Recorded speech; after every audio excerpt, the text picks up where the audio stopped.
starting with a bit of defensive incompetence, which we always like. What we don't like is this. Absolute claim of penalty, horrendous. A bit of the same going on from Pedersen, who jumps a shadow here too.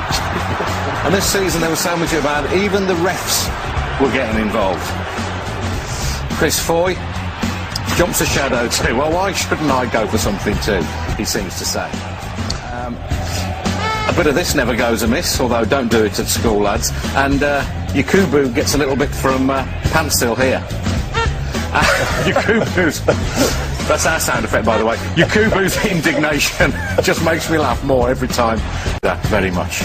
Managers, we do like to get this crafty into their expertise, the things they spot that we can't see. Always good advice, that, isn't it?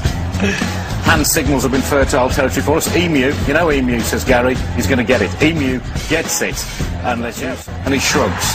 This is David Moyes celebrating, yes, celebrating a goal. This is David Moyes when he's happy. This is his happy face.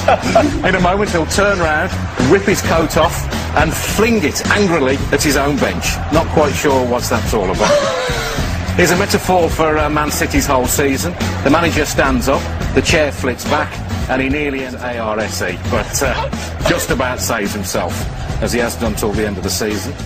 And this is a champagne moment. Mike Phelan sees a balloon. He decides to get rid of the balloon by popping it. The biggest shock of his season. Mike, I'd be careful if I was you. You might kill him with the shock, although maybe, Mike, that is what you were thinking of. Look at him jump. That's brilliant. My favourite fans of the season? Mr. Strong, he certainly is. If he says it's Tuesday, it is Tuesday. I like the cut of his jib. He's Arsenal fan too, scary, has a little dance, and then goes ballistic. I don't want to see him up a dark alley either. The scariest fan of all, though, I think he was the moment I knew back in August West Brom's season was going to work out. When even the ball boys can't stay on their feet, you know you're going to have trouble staying in the Premier League. Up she goes. There was a bit of the Devon lock about that, jumping a shadow. And here we see Scott Carter doing what most West Brom fans will do when they look back at the season.